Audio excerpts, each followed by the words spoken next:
The MSc industry projects are topics set by someone within an industry.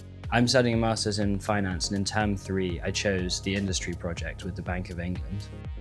My project looks at how EU banks have impacted due to Ukraine war.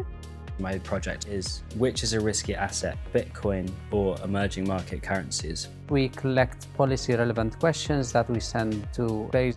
This will provide the students with a real-world experience and that you can use in your job interviews. It's really great to solve a real issue which has financial, economic, geopolitical implications using all the tools and techniques we learned in MSc. There are multiple uses of the product. Some of them end up informing the policy decisions. Some of these products are of very high quality. They end up as journal publication.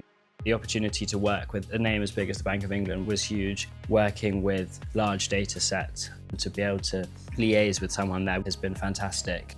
Want also to build the next generation of talent, so we motivated them and we asked them to apply to the roles available at the bank. The support of whole university, the supervisors, the professors, and the knowledge that we build here, it's outstanding. Absolutely. I would recommend doing the industry project. It's exposed me to more opportunities. It allows you to take your research in a way that interests you. Definitely an experience that I wouldn't have had I not chosen BASE.